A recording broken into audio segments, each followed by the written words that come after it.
1917 की बात है। पहले विश्व युद्ध को चलते हुए 3 साल बीत चुके थे। पहले विश्व युद्ध के दौरान जर्मनी और फ्रांस की सेना के बीच वेस्टर्न फ्रंट यानी पश्चिमी मोर्चे पर बहुत ही घातक युद्ध हुआ था और ये कहानी उसी युद्ध की सच्ची घटना पर आधारित है। कहानी की शुरुआत में हमें वेस्टर्न फ्रंट में चल रही जंग का सीन दिखाया जाता है, जहाँ हेनरिक नाम के एक सैनिक को उसका कमांडर जंग लड़ने के लिए कहता है। हेनरिक के सामने उसका साथी मारा जाता है, पर उनका कमांडर उसे जंग जारी रखने के लिए कहता है। चारों तरफ गोलाबारी हो रही थी। फ्रांस की सेना जर्मन सैनिकों पर भारी पड़ती है और काफी जर्मन सैनिक मारे जाते हैं। फिर भी जर्मन सैनिक बड़ी बहादुरी से आगे बढ़ते हैं। हेनरिक भी अपनी पोजीशन लेकर दुश्मनों पर फायरिंग शुरू कर देता है। थोड़ी देर बाद हेनरिक की सारी गोलियां खत्म हो जाती हैं और वो अपनी शवल लेकर फ्रांसीसी सैनिकों पर हमला बोल देता है। और यहीं से शुरुआत होती है वेस्टर्न फ्रंट की दर्दनाक कहानी की, जिसने लाखों सैनिकों की जिंदगी तबाह कर दी। उस हमले में जर्मन का बहुत बड़ा नुकसान हुआ था।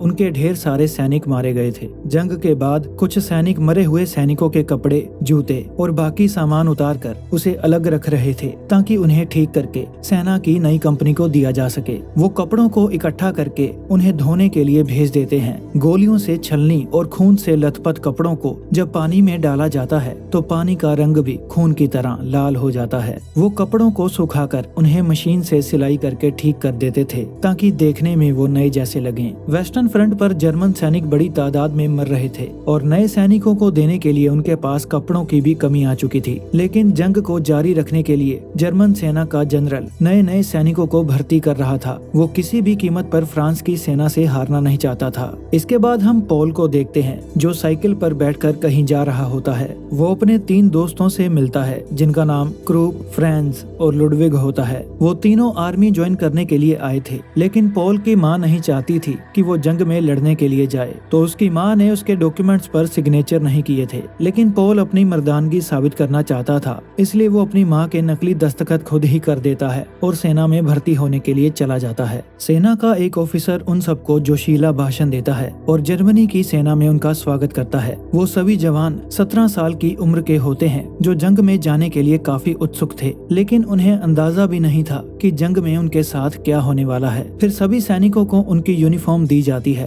पॉल अपनी यूनिफॉर्म लेने के बाद देखता है कि उस पर उसके अपने नाम की बजाय हेनरिक का नाम लिखा हुआ है, लेकिन सैनिक उसे झूठ कहकर टैग उतार देता है कि हेनरिक को ये यूनिफॉर्म फिट नहीं आई होगी। ऐसा अक्सर होता रहता है। वो सब सेना की यूनिफॉर्म लेकर बहुत खुश थे, लेकिन उन्हें एहसास नहीं था कि वो सारी यूनिफॉर्म्स शहीद हो चुके सैनिकों की थी। अगली सुबह वो सब मार्च करते हैं और ट्रक्स में बैठकर वेस्टर्न फ्रंट के लिए रवाना हो जाते हैं। एक ऑफिसर उनका 78th इन्फेंट्री रिजर्व रेजिमेंट में स्वागत करता है। रास्ते में एक डॉक्टर उनके ट्रक को रोकता है, क्योंकि कुछ सिपाही कीचड़ में मर रहे होते हैं और उन्हें वहां से रेस्क्यू करने के लिए उसे ट्रक की जरूरत थी। उस डॉक्टर को ट्रक देने के बाद सभी सैनिक पैदल ही आगे बढ़ने लगते हैं। रास्ते में अचानक बम के धमाके होते हैं और ऑफिसर उन्हें गैस मास्क पहनने के लिए कहता है, क्योंकि बॉम्ब में जहरीली गैस हो सकती है। लुडविग को अपना मास्क पहनने में परेशानी होती है, तो पॉल उसकी मदद करता है और जब ऑफिसर देखता है कि पॉल ने अभी तक अपना मास्क नहीं पहना, तो वो कहता है कि तुम जंग में जल्दी ही मारे जाओगे, और सजा के तौर पर उसे पूरे दिन मास्क पहनने के लिए कहता है। फिर वो सब वेस्टर्न फ्रंट के बंकर्स में पहुंच जाते हैं। वहां के हालात बहुत बुरे थे। चारों तरफ कीचड़ था, हर समय गोलाबारी चलती रहती थी और 24 घंटे दुश्मन के हमले का खतरा बना रहता था। एक अनुभवी सिपाही केट पॉल से कहता है कि रात में हालात और भी बुरे होने वाले हैं। बारिश की वजह से बंकर में पानी इकट्ठा हो चुका था, तो कमांडर उन्हें अपने हेलमेट का इस्तेमाल करके पानी बाहर निकालने के लिए कहता है। पानी बहुत ठंडा था, जिसकी वजह से उनके हाथ जमने लगते हैं। आज रात पॉल और क्रूप को पहरेदारी पर तैनात कर दिया जाता है। वहाँ उन्हें किसी के आने की आवाज सुनाई देती है और पॉल उस पर गोली चला देता है। थोड़ी देर बाद पॉल के हेलमेट में गोली लगती है, पर खुशकिस्मती से वो बच जाता है। अचानक वहाँ पर जबरदस्त बमबारी होने लगती है और अपनी जान बचाने के लिए जर्मनी सैनिक बंकर में चले जाते हैं। मौत को इतने करीब देखकर लुडविग घबरा कर कहता है कि मैं घर वापस जाना चाहता हूँ, लेकिन पॉल उसे शांत रहने के लिए कहता है। तभी तभी जोरदार धमाकों की वजह से बंकर की मिट्टी नीचे गिरने लगती है। जेडन बताता है कि दुश्मन पहले बमबारी करता है और उसके ठीक बाद उनकी सेना हमला करने के लिए आगे बढ़ती है। ये सुनकर एक सैनिक घबराकर बाहर भागने की कोशिश करता है और जब वो बाहर की तरफ जाता है तो एक विस्फोट से उसके चिथड़े उड़ जाते हैं। भारी बमबारी की वजह से बंकर नीचे गिरने लगता है। इससे पहले कि सभी सैनिक वहां से बाहर निकल पाते, वो बंकर तबाह हो जाता है और कुछ सैनिक उसके नीचे दफन हो जाते हैं। अगली सुबह वो बंकर के मलबे में से पॉल को बाहर निकालते हैं। पॉल हैरान था क्योंकि उसे कोई चोट नहीं लगी होती। फिर वो पॉल को मर चुके सैनिकों के गले में से टोकन निकालने के लिए कहते हैं। पॉल एक एक करके मर चुके सैनिकों के गले में से टोकन के टुकड़े थैली में इकट्ठे करने लगता है ताकि सेना में शहीद हो चुके सैनिकों की गिनती का उन्हें पता चल सके। रात का हमला काफी खतरनाक था जिसमें ढेर सारे सैनिकों की जान चली गई थी। फिर उसके पाँव के नीचे लुडविग का चश्मा आता है और पॉल देखता है कि हमले में लुडविग भी मर चुका है। अपने दोस्त की लाश को देखकर पॉल रोने लगता है। उसने कभी सोचा नहीं था कि वो अपने दोस्त को इस हालत में भी देखेगा, पर कमांडर उसे अपना काम जल्दी निपटाने के लिए कहता है और अपने आंसू पोंछकर वो टोकन इकट्ठे करने लगता है। अगले सीन में हम सेना के कुछ ऑफिसर्स को देखते हैं जो शहीद हो चुके सैनिकों की गिनती कर रहे थे। उनके टेबल पर ढेर सारे टोकन पड़े हुए थे जिन्हें देखकर पता चलता है कि जर्मनी सैनिक बड़ी तादाद में शहीद हो रहे थे। शहीद हो चुके सैनिकों की लिस्ट लेकर एक ऑफिसर प्रतिनिधि मंडल के प्रमुख अधिकारी मिस्टर अस्बर्गर के पास जाता है और बताता है कि पिछले हफ्ते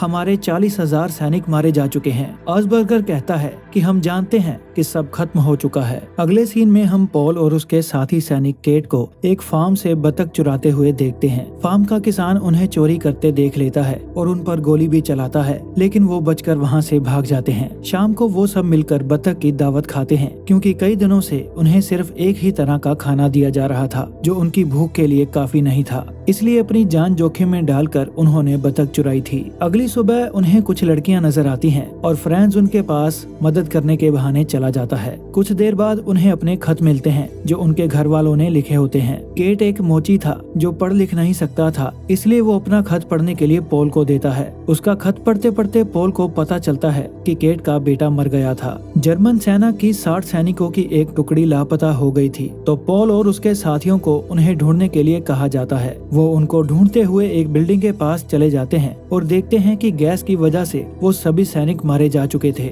मेजर वॉन ब्रिक्सडोर्फ जनरल फ्रेडरिक से कहता है कि फ्रांसीसी हम पर और दबाव बना रहे हैं, वो अपने पूरे जोर से हम पर हमला कर रहे हैं। जनरल को पता था कि जर्मन प्रतिनिधि मंडल का प्रमुख मिस्टर अस्बर्गर जंग रोकने की तैयारी में है, जिसके लिए उन्हें फ्रांस की शर्तें माननी पड़ेंगी, लेकिन जनरल जंग रोकना नहीं चाहता था। उसका मानना था कि वो इस जंग को जीत सकते हैं और वो मेजर ब्रिक्सडोर्फ को अपनी पूरी ताकत के साथ हमला करने के लिए कहता है। मिस्टर अस्बर्गर फ्रांस के बड़े अधिकारियों को जंग रोकने के लिए प्रस्ताव देते हैं। फ्रांस के अधिकारी पहले उन्हें अपनी सारी शर्तें 72 घंटों में मानने के लिए कहते हैं, उसके बाद ही वो जंग रोकने के बारे में सोचेंगे। फ्रांसीसी अधिकारियों की शर्त पर विचार करने के लिए 72 घंटों का समय काफी कम था और जब तक जर्मन अधिकारी डॉक्यूमेंट्स पर साइन नहीं करेंगे तब तक फ्रांस की सेना हमला नहीं रोकेगी। अपने सैनिकों की जान बचाने के लिए मिस्टर अस्बर्गर को 72 घंटों की शर्त माननी पड़ती है। दूसरी ओर फ्रांस और जर्मन की सेना वेस्टर्न फ्रंट पर लड़ने के लिए तैयार होती है और आज लड़ाई में पॉल और उसके साथी भी शामिल होते हैं। वो दुश्मन के बंकर पर हमला करते हैं और एक एक करके फ्रांसीसी सैनिकों को मारने लगते हैं। जैसे ही उन्हें खाना नजर आता है तो वो उस पर टूट पड़ते हैं। तभी जमीन हिलने लगती है और उन्हें एहसास होता है कि दुश्मन की सेना की एक और टुकड़ी उनकी ओर आ रही है। फ्रांसीसी सैनिक टैंक लेकर आए थे। जर्मन सैनिकों की बंदूकें और मशीन गन फ्रांसीसियों की तोपों का सामना नहीं कर पाती और उनके सैनिक अपनी जान बचाकर वहां से भागने लगते हैं। जर्मन सिपाही हैंड ग्रेनेड का यूज करके टैंक को बम से उड़ा देते हैं, लेकिन तभी फ्रांस के सिपाही फ्लेम थ्रोअर लेकर बंकर में छुपे सिपाहियों को जिंदा जलाने लगते हैं। जर्मन सिपाही अपनी जान बचाकर वापस अपने बंकर की ओर भागने लगते हैं। पॉल भी भागकर अपनी जान बचाने लगता है। उसी समय उसके पास एक बम का विस्फोट होता है, पर खुशकिस्मती से वो बच जाता है। क्रूप फ्रांस की सेना के कब्जे में आ जाता है। वो खुद को सरेंडर कर देता है और अपनी जान की भीख मांगता है, लेकिन फ्रांसीसी सैनिक उसे जिंदा जला देते हैं। पॉल अपनी आंखों के सामने उसे जिंदा जलते हुए देखता है, लेकिन बम धमाके की वजह से वो सुन्न पड़ गया था, जो उसकी मदद के लिए कुछ भी नहीं कर पाता। सभी जर्मन सिपाही अपने बंकर में चले जाते हैं। पॉल भी वहां आ जाता है और कहता है कि इस जंग में उसके तीनों दोस्त मारे जा चुके हैं, अब उसके पास कोई दोस्त नहीं बचा। लेकिन कमांडर कहता है कि ये रोने का समय नहीं है। वो उन्हें अपने हथियार लेकर बंकर छोड़ने के लिए कहता है, क्योंकि फ्रांसीसी सैनिक जल्दी ही उनके बंकर पर भी कब्जा कर लेंगे। जर्मन सेना का एक अधिकारी फ्रांस की शर्तें मानने के लिए तैयार नहीं होता। वो दुश्मन के सामने झुकना नहीं चाहता था, लेकिन अजबर्गर कहता है कि जंग में हमारे लाखों सैनिक शहीद हो चुके हैं। अजबर्गर का बेटा भी शहीद हो चुका था, इसलिए वो इस जंग को रोकना चाहता था ताकि वो बाकी सैनिकों को बचा सके। पॉल अपनी बंदूक और गोलियां लेकर वहां से भागने लगता है, पर हवाई हमले की वजह से पॉल एक गड्ढे में गिर जाता है। एक फ्रांसीसी सैनिक उसे गोली मारने ही वाला होता है, लेकिन तभी धमाके की वजह से वो सैनिक गड्ढे में गिर जाता है और मौके का फायदा उठाकर पॉल उस पर चाकू से वार कर देता है। जख्मी हालत में वो सैनिक तड़पने लगता है। उसकी आवाज पॉल को विचलित करने लगती है, तो उसका मुंह बंद करने के लिए पॉल उसके मुंह में मिट्टी भर देता है, पर उसकी आवाज फिर भी नहीं रुकती। पॉल एक अच्छा इंसान होता है जो किसी को मारना नहीं चाहता था, लेकिन वो मजबूर था। उसे उस फ्रांसीसी सैनिक पर तरस आ जाता है। वो उसे पानी पिलाता है और उसे बचाने की कोशिश भी करता है, लेकिन वो सैनिक अपना दम तोड़ देता है। पॉल को उसकी बीवी और बेटी की एक तस्वीर मिलती है, जिसे देखकर वो भावुक हो जाता है। वो उस सैनिक से माफी मांगता है और उसके गले लगकर रोने लगता है। एक ऑफिसर अजबर्गर के पास जर्मन सरकार का खत लेकर आता है। जर्मन सरकार फ्रांस की शर्तों को मानने के लिए तैयार हो जाती है और उन्हें डॉक्यूमेंट्स पर साइन करने के लिए कहती है। ये खबर सैनिकों को भी पता चल जाती है कि जल्दी ही जंग रुकने वाली है। इस खबर से वो काफी खुश होते हैं, क्योंकि अब वो अपने घर जाकर अपने परिवार से मिल सकेंगे। अपने तीनों दोस्तों को खोने के बाद पॉल जेडन और केट को खोजने लगता है। बदकिस्मती से जेडन की टांग गंभीर रूप से जख्मी हो चुकी होती है, जिसे काटकर अलग करना पड़ेगा। जेडन कहता है कि मैं अपाहिज होकर जीना नहीं चाहता, तो पॉल उसे हौसला देता है कि तुम जल्दी ही ठीक हो जाओगे। फिर वो केट से मिलता है और वो दोनों अपने दोस्त जेडन के लिए खाना लेकर उसके पास जाते हैं। जब वो खाना खा रहे होते हैं, तब जेडन कांटा लेकर खुद को मारने लगता है, क्योंकि वो ऐसी जिंदगी जीना नहीं चाहता था। जेडन की मौत का उन दोनों को काफी दुख होता है। वहाँ हॉस्पिटल में बहुत से सैनिक गंभीर रूप से जख्मी थे, जो जिंदगी और मौत के बीच जूझ रहे थे। रात में केट और पॉल दोनों बातचीत कर रहे होते हैं। पॉल कहता है कि वो इस जंग को कभी भी भुला नहीं पाएगा। इस जंग ने उसका सब कुछ छीन लिया। तो केट उसे कहता है कि जंग एक महामारी की तरह होती है, ना चाहते हुए भी हम सब उसकी चपेट में आ गए। 72 घंटे बीत चुके थे और अजबर्गर जर्मनी अधिकारियों के साथ फ्रांसीसियों से मिलने जाता है और वो डॉक्यूमेंट्स पर दस्तखत कर देते हैं। फ्रांसीसी कहते हैं कि दस्तखत करने के 6 घंटे बाद युद्ध रोक दिया जाएगा और कल 11वें महीने की 11 तारीख को सुबह 11 बजे युद्ध रोकने का ऐलान कर दिया जाएगा। युद्ध रोकने की बात जर्मन आर्मी के जनरल को अच्छी नहीं लगती। वो फ्रांसीसियों के सामने घुटने नहीं टेकना चाहता था। वो कल सुबह आर्मी के सभी जवानों को इकट्ठा होने के लिए कहता है। अगली सुबह केट को एहसास हो जाता है कि जंग आज रोक दी जाएगी और वो आखिरी बार उस फार्म से अंडे चुराने के लिए चले जाते हैं। पॉल अंडे चुराने जाता है, लेकिन किसान का बेटा उसे देख लेता है। इस बार भी वो दोनों बचकर वहाँ से भाग जाते हैं, पर किसान के बेटे को उन पर बहुत गुस्सा होता है। वो रास्ते में चुराए हुए अंडे खाते हैं, लेकिन किसान का बेटा उनका पीछा कर रहा होता है, जो मौका मिलते ही केट को गोली मार देता है। पॉल उसके पास आकर देखता है कि गोली उसके पेट में लगी है। पॉल उसे हॉस्पिटल की ओर ले जाने लगता है। रास्ते में उसे सैनिकों के कुछ ट्रक मिलते हैं, जो जंग रुकने की वजह से शराब के नशे में धुत थे, जो अपनी गाड़ी नहीं रोकते। तो पॉल केट को उठाकर हॉस्पिटल ले जाता है। बड़ी मुश्किल से जब वो हॉस्पिटल पहुंचता है, तो डॉक्टर बताता है कि गोली उसके लीवर में लगी है और पूरे शरीर में जहर फैलने की वजह से वो मर चुका है। पॉल ने अपने आखिरी दोस्त को भी खो दिया था, अब उसके पास कुछ नहीं बचा था। फिर जनरल सभी सैनिकों से कहता है कि वो राजनेताओं के जंग रोकने के फैसले से खुश नहीं है। आज 11 बजे जंग खत्म हो जाएगी, लेकिन 11 बजने में अभी समय है। आज फ्रांस की सेना को हमले की कोई उम्मीद भी नहीं होगी और हम अचानक उन पर हमला करके लाटियर क्षेत्र को अपने कब्जे में कर लेंगे। वो उन सैनिकों को फ्रांस की सेना पर आक्रमण करने के लिए कहता है। कुछ सैनिक जंग लड़ने से मना करते हैं, क्योंकि युद्ध खत्म हो चुका है, तो वो उन सैनिकों को गोली मार देते हैं और बाकी सैनिकों को मजबूरन जंग में जाना पड़ता है। 11 बजने में अभी 15 मिनट होते हैं और जर्मन सैनिक फ्रांसीसी सैनिकों पर अचानक हमला कर देते हैं, जो इस हमले से अनजान थे। फ्रांसीसी अपनी मशीन गन से काफी जर्मन सैनिक मार देते हैं। पॉल मशीन गन से बचकर हैंड ग्रेनेड फेंक देता है और फ्रांसीसी सैनिकों को मारने लगता है। वो बंकर में एक नए जर्मन सैनिक की जान भी बचाता है और फ्रांसीसी सैनिक के साथ उसकी हाथापाई होने लगती है। फ्रांसीसी सैनिक कीचड़ में उसका दम घोटकर उसे मारने की कोशिश करता है, पर पॉल किसी तरह बच जाता है और लड़ते लड़ते दोनों बंकर के अंदर चले जाते हैं। वहाँ एक सैनिक पहले से ही छुपा होता है, जो अपनी बंदूक का चाकू पॉल के दिल के आर पार कर कर देता है। तभी 11 बज जाते हैं और जंग रोकने का ऐलान हो जाता है। लेकिन जंग रुकने के कुछ सेकंड्स पहले पॉल घायल हो चुका था और इस बात का अफसोस उस फ्रांसीसी सैनिक को भी था।